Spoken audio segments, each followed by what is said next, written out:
Bismillahirrahmanirrahim. Assalamualaikum warahmatullahi wabarakatuh. Alhamdulillah. Alhamdulillahilladzi arsala rasulahu bil huda wa dinil haq liyudhhirahu 'alad dini kullihi walau karihal musyrikun. Asyhadu an la ilaha illallah wahdahu la syarikalah wa asyhadu anna Muhammadan abduhu wa rasuluh. Allahumma sholli wa sallim wa barik ala Sayyidina Muhammad wa ala alihi wa ashabihi wa man tabi'ahum bi ihsanin ila yaumiddin. Allahumma inna nas'aluka ilman nafi'a wa rizqan thayyiba wa amalan mutaqabbala amma ba'd.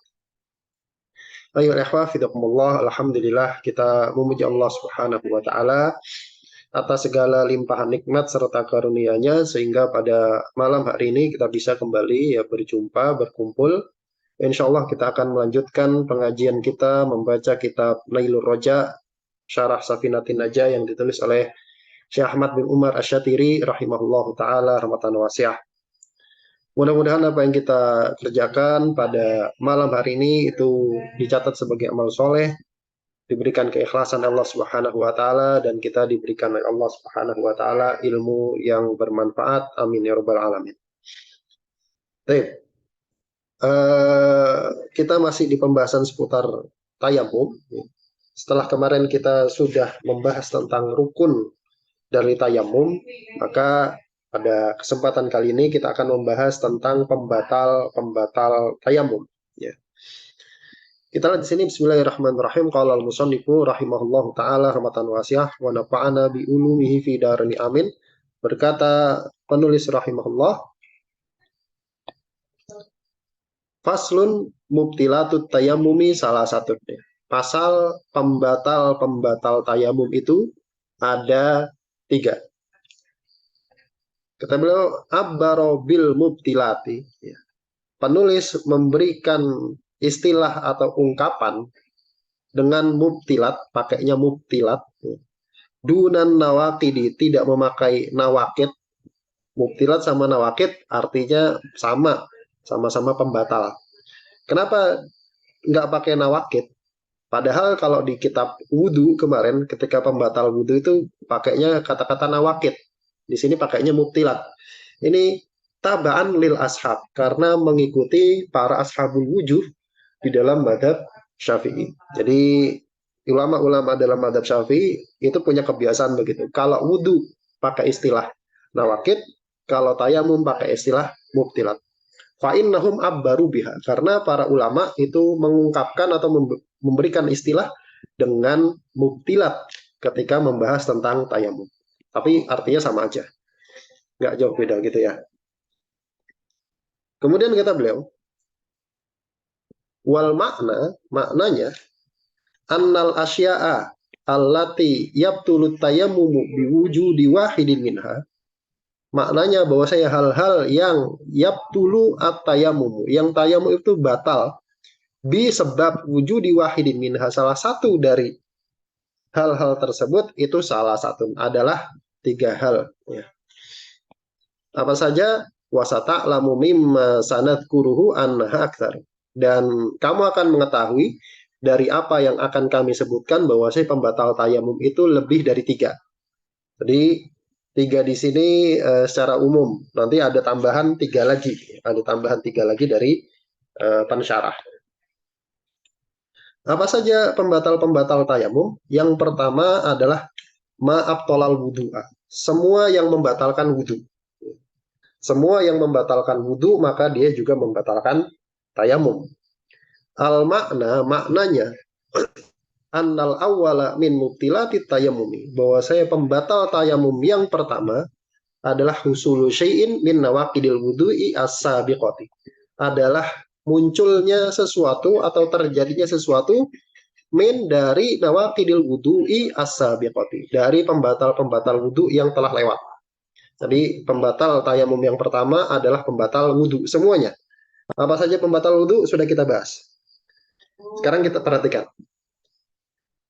Kata beliau, hadza, ini membatalkan tayamum in tayammama an hadasil asgori. Kalau seseorang itu tayamumnya karena atau sebab hadas kecil. Ada orang sakit misalkan, kemudian tayamum, dia punya hadas kecil, dia kentut atau buang air misalkan, punya hadas kecil. Kemudian dia mau sholat, maka setelah tayamum dia kentut misalkan. Tayamumnya batal apa enggak? Batal. Kenapa? Karena dia tadi tayamum untuk mengangkat hadas kecil, bukan untuk mengangkat. Karena adanya hadas kecil. Hadasnya tidak terangkat ya, dalam tayamum itu hadasnya tidak terangkat. Dia cuma membolehkan. Ingat begitu ya. Kemudian fa'in tayam mama anil akbari. Sekarang kalau tayamumnya karena sebab hadas besar. Ya, karena sebab hadas besar. Misal, kita harus tahu dulu ya, bahwa saya tayamum itu adalah toharoh mubih, toharoh yang membolehkan. Kalau orang punya hadas kecil, maka dengan tayamum dia membolehkan untuk melakukan sholat meskipun dia ada hadas kecil. Kalau dia punya hadas kecil, kalau dia punya hadas besar, kemudian dia mau sholat, bisa dengan tayamum? Bisa. Jadi nggak harus dengan hadas kecil. Hadas besar pun bisa membolehkan sholat dengan sebab tayamum. Nah sekarang ada orang tayamum karena hadas besar.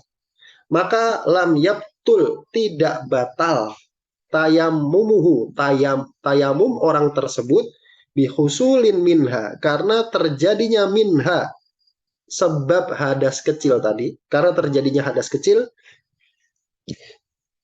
binisbati ilaihi, ditinjau dari hadas besar. Maksudnya gimana? Maksudnya gini, bahasa gampangnya. Kalau ada orang junub, kemudian dia tayamum, ada orang junub nih, kemudian dia tayamum, kemudian dia kentut, apakah dia jadi hadas besar lagi? Begitu, pertanyaannya begitu ya. Orang junub, kemudian dia mau sholat, kemudian tayamum, kemudian dia kentut, apakah dia jadi hadas besar lagi? Jawabannya tidak. Dia tidak jadi hadas besar lagi.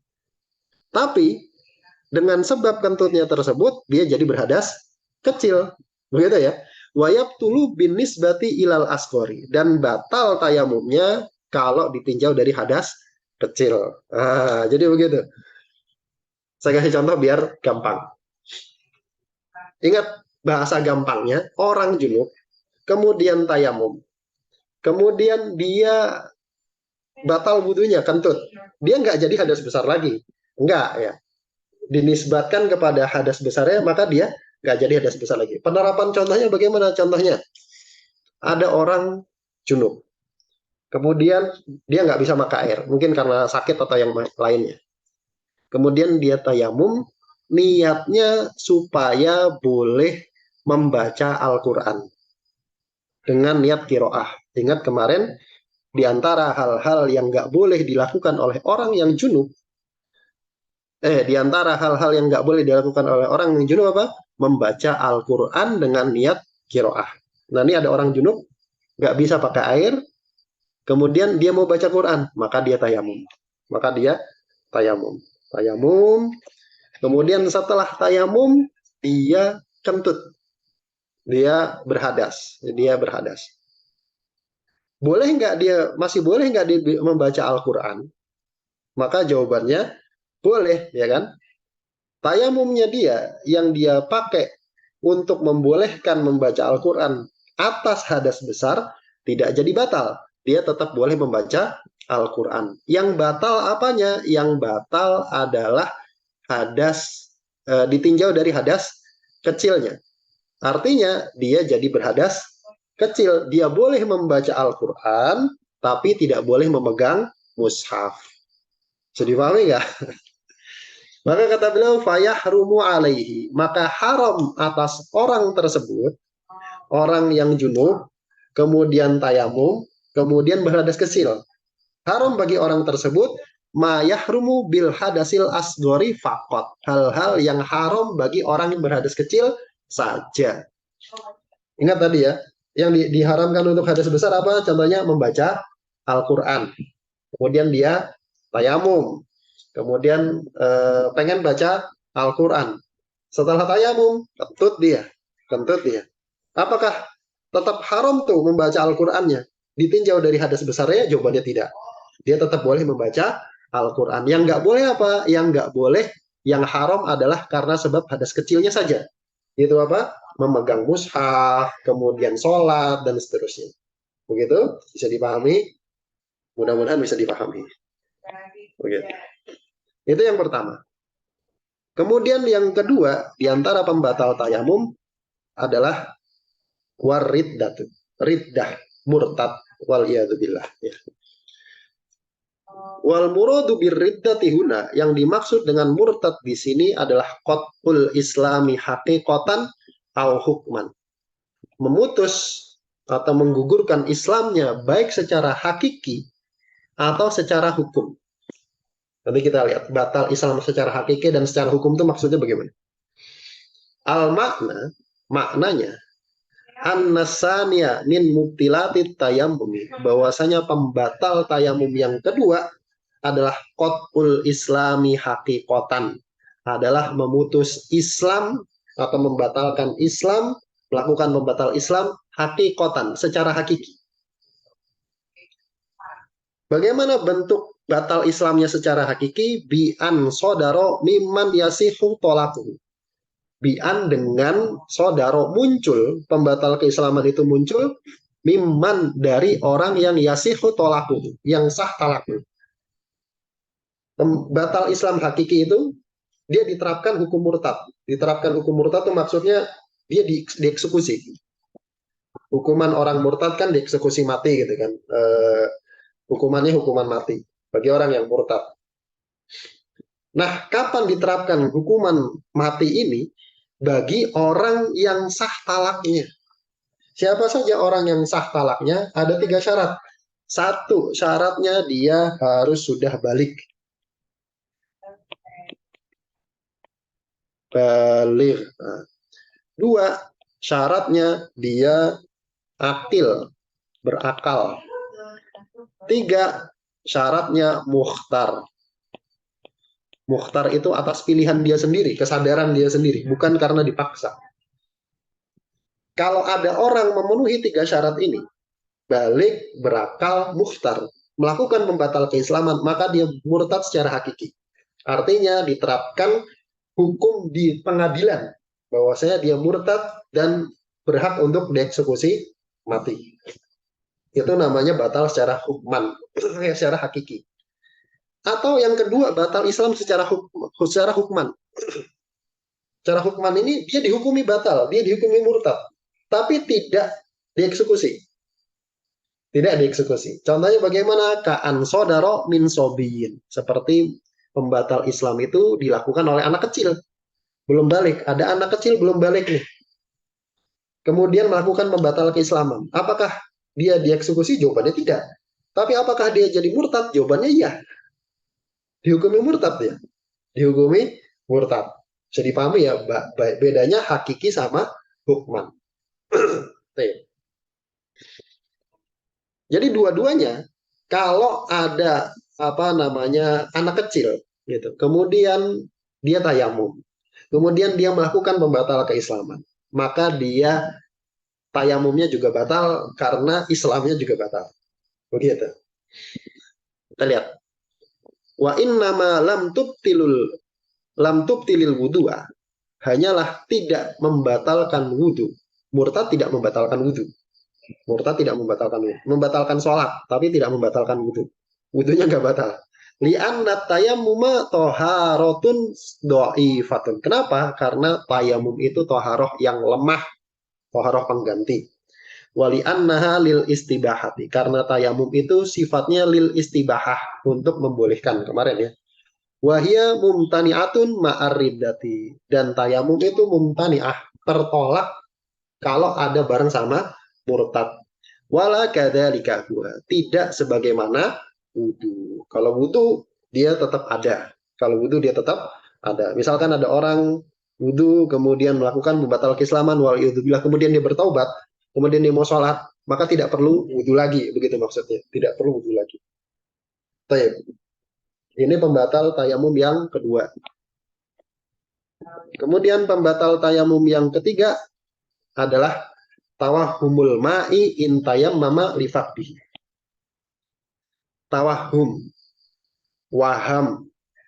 Waham di sini mencakup dzon dan syak. Ingat marotib atau tingkatan pengetahuan itu kan ada 5. Pertama yang paling tinggi ilmu itu 100%. Kemudian yang kedua dzon itu 51 sampai 99. Kemudian yang ketiga ada namanya syak, syak itu 50-50. Kemudian yang keempat ada namanya waham, waham itu 1 sampai 49. Kemudian yang terakhir namanya jahil, itu 0%. Ya, marotib idrak saya tulis ya. Yang pertama ilmu. Ilmu itu 100%. Yang kedua dzon. Dzon itu prasangka kuat. Itu 51 sampai 99. Gak nyampe 100. Kemudian yang ketiga ada namanya syak. Ragu-ragu. Ini 50%. Yang keempat ada namanya waham. Nah, yang disebutkan di sini. Waham itu 1 sampai 49. Prasangka lemah. Yang terakhir ada namanya jahil. Nggak tahu ya 0%. Nah, waham di sini apakah ranahnya di sini? Nah, waham di sini ranahnya bukan di situ. Waham di sini, yang dimaksud waham di sini ranahnya sampai sini. Nggak sampai ilmu ya. Ah, mencakup dzon, syak sama waham. Waham di sini mencakup dzon sama syak. Taib, bisa dipahami ya. Pembatal tayamum yang ketiga adalah waham adanya air. Intayam mama lifakdihi. Kalau tayamum sebab nggak dapat air. Menduga kuat, menduga lemah, atau ragu-ragu adanya air. Kalau tayamumnya sebab tayamumnya karena nggak dapat air. Nah, begitu. At-tawahumu fil asli. Tawahum secara asalnya itu dzon tadi ya. Wal muradu bihi huna, yang dimaksud dengan waham di sini ma yasmulu asyak, yang mencakup syak juga, mencakup 3 tadi. Waham, dzon sama syak. Ayo.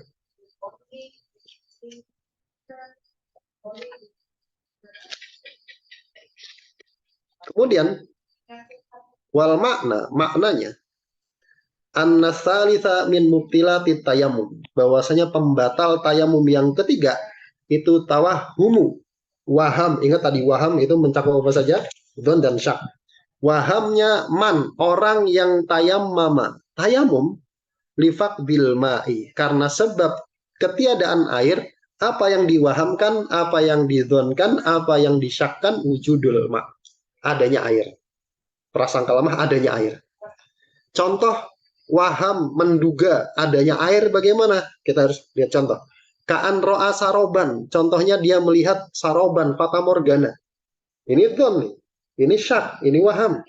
Cuma fata morgana aja, ini kayaknya kalau di gurun kan begitu kan, dilihat dari jauh itu kayaknya air tuh, disamperin ternyata bukan. Fata morgana begitu, kalau dia lihat fata morgana, maka tayamumnya batal. Atau melihat goma matan mutbikotan, atau melihat awan mendung. Tiba-tiba datang awan mendung, awan yang bergulung-gulung. Wah, ini kayaknya bakal hujan nih. Ketika ngelihat ada awan begitu, maka tayamumnya langsung batal. Bagi siapa? Bagi orang yang tayamum karena ketiadaan air ya. Sebabnya harus ketiadaan air, bukan sebab sakit. Sebab ketiadaan air. Atau ngelihat sumur. Dilihat, itu sumur tuh. Kan kita belum tahu ada isinya apa enggak gitu kan. Ketika ada orang tayamum sebab ketiadaan air, kemudian lihat sumur, maka tayamumnya langsung batal. Meskipun belum tahu di dalam sumur itu ada airnya atau tidak. Wa katawahumihi ilmuhu bihi. Dan yang seperti waham itu tahu adanya air. Tahu maka langsung batal. Tahu itu ya lihat air, lihat danau, lihat oase misalkan begitu. Dan seterusnya. Baik.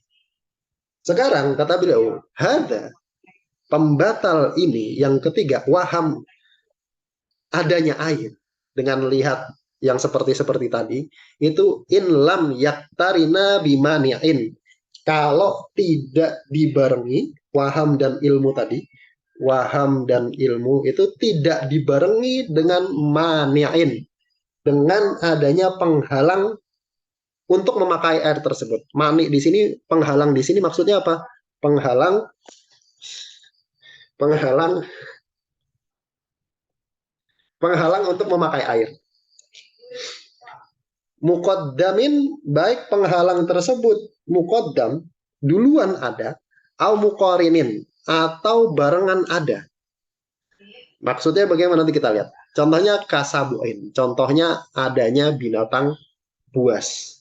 Contohnya gimana sih? Contoh misalkan ada orang tayamum di gurun gitu kan, atau karena ketiadaan air di satu tempat, kemudian ketika berjalan dia ngelihat ada oase misalnya, dia ngelihat ada danau atau ada oase, tapi di oasenya ada buaya, maka tayamumnya nggak batal. Kenapa? Karena ada penghalang untuk memakai air. Wa atosin, atau contoh penghalangnya atos. Atos itu haus. Iya, dia tayamum karena tidak ada air, tapi dia kehausan, dia butuh air. Ketika hujan turun, kemudian dia tadangin, dia butuh minum, maka tayamumnya nggak batal. Kenapa? Karena dia butuh air itu untuk minum. Atau kauliman yakul, atau bentuk penghalang yang tidak membatalkan tayamum. Ini kan contoh penghalang-penghalang yang tidak membatalkan tayamum. Ya, adanya binatang buas, adanya kehausan, adanya ucapan orang man yakulu, orang yang mengatakan li ghaibin indima'un. Contohnya gini, ketika lagi di gurun gitu, dia mempraktekkan tayamum. Kemudian ketika tayamum, tiba-tiba datang kafilah yang lain, orang yang dalam perjalanan yang lain, jalan gitu kan. Kemudian orang yang di dalam rombongan perjalanan lain, ini ada orang yang ngomong, li ghaibin indima. Bagi orang yang nggak punya air, saya punya air. Bagi orang yang nggak punya air, saya punya air. Ya. Kenapa ini tidak membatalkan tayamum? Karena orangnya ngomong dulu penghalangnya. Itu apa? Nggak punya air. Ghaib ini. Paham nggak? Penghalangnya disebut dulu. Bagi orang yang nggak punya air, saya punya air. Kenapa ini tidak membatalkan tayamum? Karena bisa jadi lanjutannya beda. Bagi orang yang nggak punya air gitu kan, misalkan dia kan bisa ngomong apa aja. Saya punya makanan, gitu. Saya punya duit, misalkan, gitu kan. Misalnya begitu. Karena penghalangnya ini disebut duluan, maka tayamumnya nggak batal. Meskipun setelah itu dia ngomong, saya punya air. Saya punya air. Terus apa yang harus dilakukan? Apakah dia harus tayamum? Jawabannya tidak harus. Jawabannya tidak harus. Tayamumnya nggak batal. Pokoknya tayamumnya nggak batal. Gitu. Kemudian kata beliau bikhilafil mutaakhir. Ini berbeda kalau penghalangnya ini tadi mutaqaddim, muncul duluan, atau muqarin, atau bareng. Sekarang penghalang tadi itu munculnya belakangan. Contoh penghalang yang muncul belakangan bagaimana? Ka'an yasma'a qailan yaqulu. Contohnya tadi, kasusnya kayak tadi, tapi dia dengar orang atau kabilah tadi, atau rombongan perjalanan tadi ngomongnya beda. Indi ma'un li ghaibin. Ngomongnya langsung begini, saya punya air bagi yang nggak punya air. Disebut airnya duluan. Saya punya air bagi yang nggak punya air. Maka fa'innahu la yamna'ul ibtal. Maka ini tidak menghalangi batalnya tayamum. Kenapa? Karena dia ngomong langsung, saya punya air. Saya punya air. Ketika orang tersebut ngomong, saya punya air, tayamumnya langsung batal. Tayamumnya langsung batal. Unik ya? Iya. Begitu. Ini kasus-kasus yang mungkin kalau di negeri kita nggak akan terjadi gitu ya. Karena negeri kita alhamdulillah banyak air.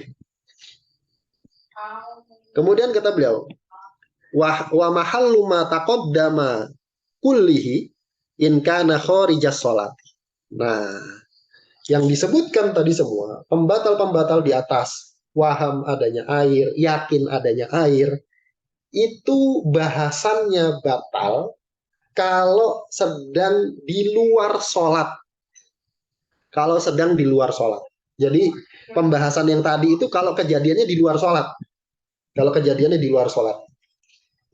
Fa'in kana fiha, kalau kejadian yang tadi itu semua, waham adanya air, ngelihat fata morgana, ngelihat awan, ngelihat sumur, itu kalau kejadiannya di dalam sholat, la yadurru mutlakon, nggak memudorotkan, nggak membatalkan tayamum secara mutlak. Fafil ilmi, tapi kalau yakin ilmu ada air, tafsilun, itu ada rincian. Ini saya bikin itu aja, bikin apa namanya, bikin tabel ya. Kita bikin tabel. Pembatal tayamum.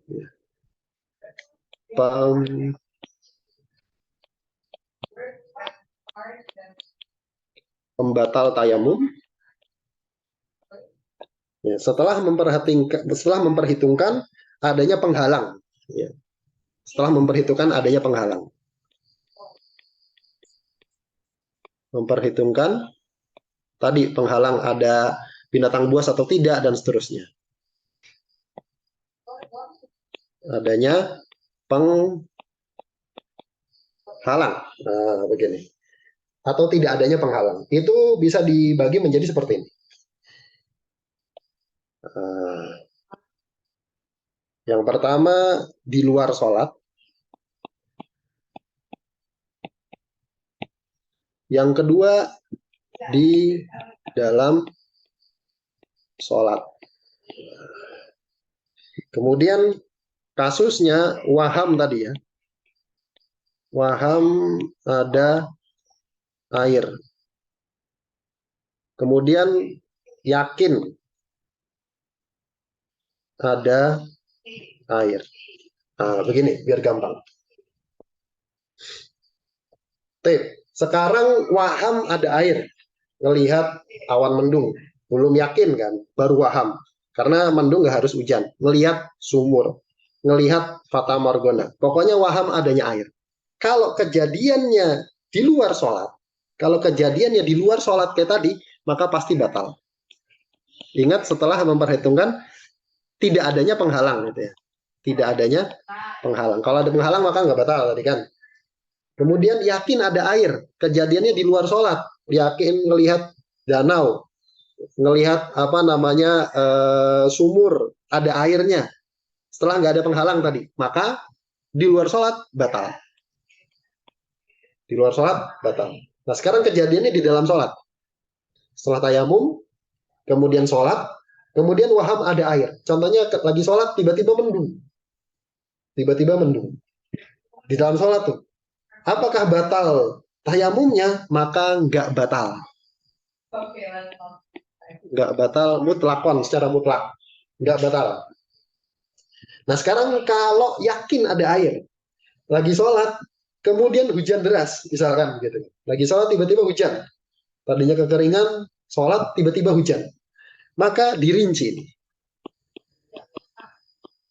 Maka ini dirinci. Rinciannya bagaimana? Satu. Kalau kejadiannya di tempat yang umumnya nggak ada air, yang umumnya memang nggak ada air, contohnya kayak di gurun, atau sama kondisinya antara ada air sama nggak ada air, pokoknya memang di tempat itu biasanya nggak ada air ya, contohnya di gurun, atau sama, maka kalau kondisinya begini nggak batal. Nggak batal tayamumnya, tapi afdol dibatalkan untuk tayamum dengan air tersebut. Kondisi yang kedua, di tempat yang umumnya ada air.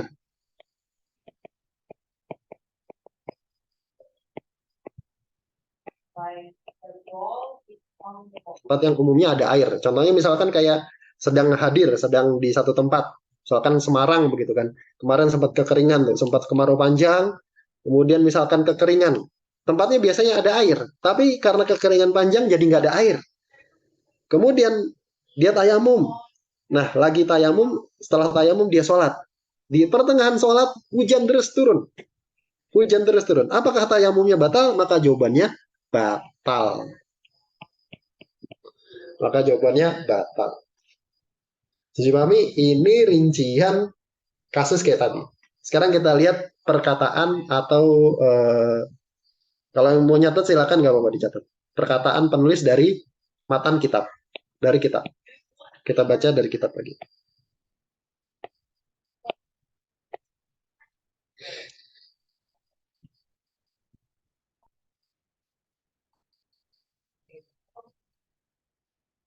Nah,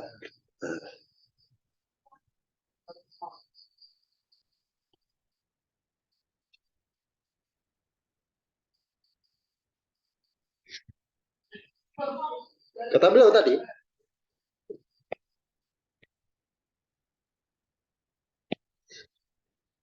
wa mahallu ma taqaddama kullihi in kana kharijas shalah. Yang tadi waham segala macam itu pembahasannya itu kalau kejadiannya di luar sholat. Fa in kana fiha, kalau kejadiannya di dalam sholat, fatawahumu la yadur mutlaqan. Tawahum, waham adanya air nggak membatalkan sholat secara mutlak. Tadi yang kanan atas, ya, kanan atas. Fafil ilmi tafsilun. Kalau yakin ada air, ilmu ada air, maka dirinci. Kayak tadi. Apa rinciannya? Huwa in kanatis sholatu. Yaitu kalau sholatnya. La yaskutu. Tidak gugur. Bitayamumi. Dengan sebab tayamum. Ka'an kana bimahallin al-ghalibu fihi wujudul ma'. Contohnya, kalau dia itu berada di satu tempat yang umumnya di situ ada air. Maka batolat sholat. Maka sholatnya batal. Maksud ibarat ini tuh bagaimana? Sholat yang tidak gugur dengan sebab tayamum. Sholat yang tidak gugur dengan sebab tayamum. Maksudnya begini, kalau ada orang sholat dengan pakai tayamum di satu tempat yang sholat, ada orang sholat pakai tayamum sebab nggak ada air. Tempatnya atau posisinya ketika dia tayamum tersebut di tempat yang umumnya ada air, maka dia harus ngulang sholatnya.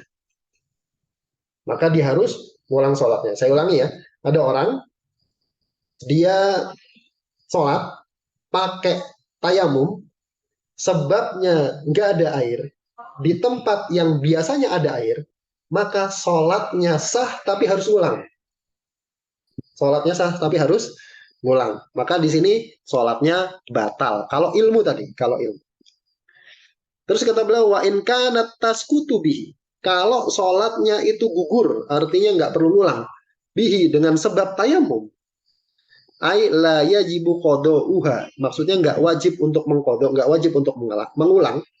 Bi an kana fi mahallin, yaitu misalkan dia di satu tempat yang yaglibu fihi faqdul ma, yang biasanya memang nggak ada air.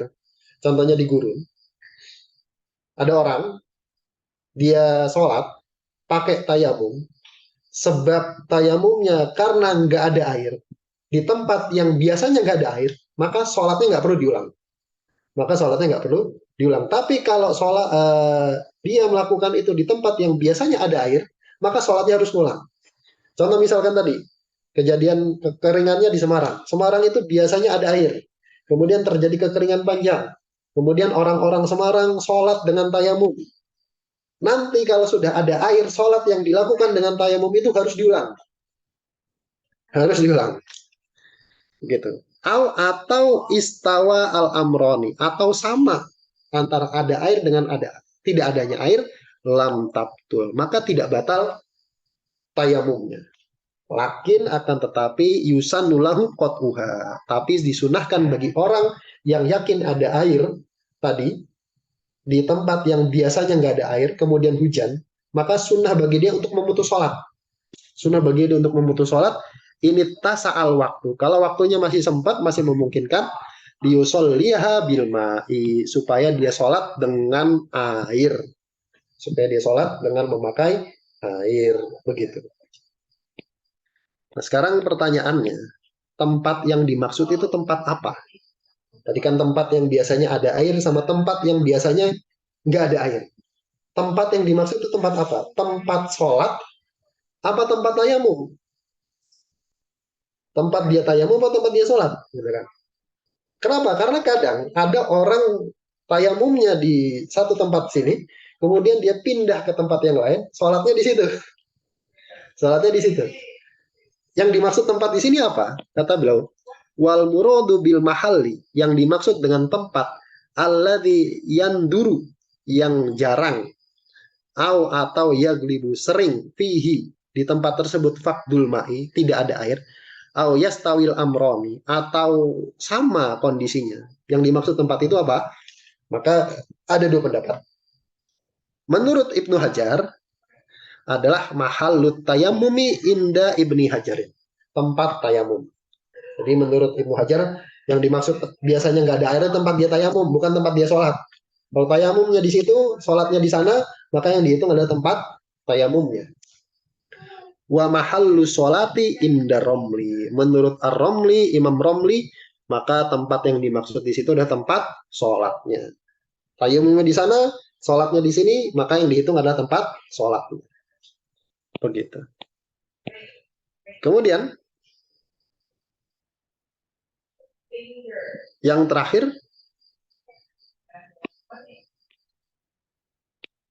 wa min mubtilatit tayamumi, di antara pembatal-pembatal tayamum yang tidak disebutkan oleh penulis di sini adalah al-qudratu ala thamanil ma'i, adalah mampu atas harga air. Mampu atas harga air bila maniin kadainin, tanpa adanya penghalang, contohnya seperti hutang. Maksudnya bagaimana? Contohnya begini. Lagi pacak klik gitu kan. Ada air tapi harus bayar. Ada air tapi harus bayar. Nah, orang ini dia nggak punya duit. Ada air padahal, tapi nggak punya duit. Maka kalau dia tayamum, boleh nggak? Boleh. Kenapa? Karena dia nggak mampu untuk beli air, nggak mampu untuk beli air. Dia boleh untuk tayamum. Nah sekarang kondisinya paceklik, kekeringan, ada air tapi harus bayar. Kemudian dia tayamum karena nggak bisa beli air. Nah setelah tayamum tiba-tiba ada orang ngasih duit dia 500 juta misalkan. Dikasih duit, nih duit buat kamu 500 juta. Nah, maka dia sekarang mampu untuk bayar air. Ketika itu tayamumnya batal. Ketika itu tayamumnya batal. Ini kalau nggak ada penghalang. Tapi kalau ada penghalang, contohnya apa tadi? Berarti kan pokoknya ya, ada penghalang atau tidak. Sekarang penghalangnya hutang. Dia apa namanya? Habis dapat duit 500 juta tadi, tapi dia itu punya hutang 500 juta. Maka apa namanya? Tayamumnya tidak batal. Kenapa? Karena dia punya hutang yang harus dilunasi. Dia punya hutang yang harus dilunasi. Ini pembatal tayamum yang nomor 4. Mampu atas harga air. Nah, kalau dia tayamum karena nggak ada air dan nggak mampu beli air. Pembatal tayamum nomor 4. Pembatal tayamum nomor 5, wazawalul illati al-mubihati lit tayamumi. Yaitu hilangnya penyakit yang membolehkan untuk tayamum, sembuh. Ya. Ada orang sakit kemudian tayamum karena sakit. Kemudian di pertengahan apa namanya tayamumnya dia sembuh, maka tayamumnya batal. Ya. Maka tayamumnya batal. Walau fi sholatin la tasqutul qada'u.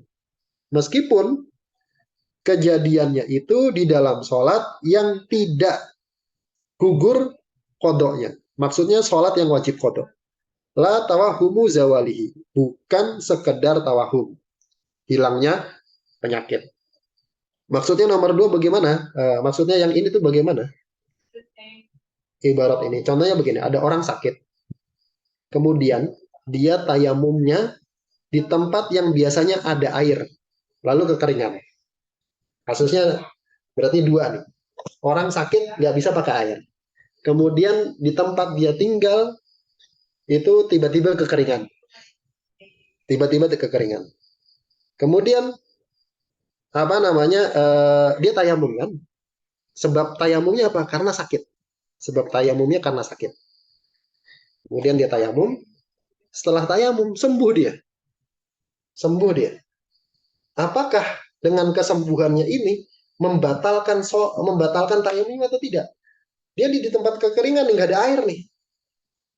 Maka jawabannya tayamumnya tetap batal. Kenapa? Karena sebab tayamumnya dia adalah karena sakit. Karena sakit. Kalau sembuh, mau dia di tempat yang kekeringan atau tidak, ketika sembuh maka tayamumnya batal. Maka tayamumnya batal. Begitu.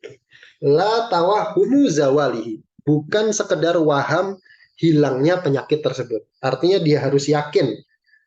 Nggak batal kalau sekedar waham. Kayaknya ini saya sudah sembuh. Nggak apa namanya, nggak gitu. Tapi harus yakin sembuh.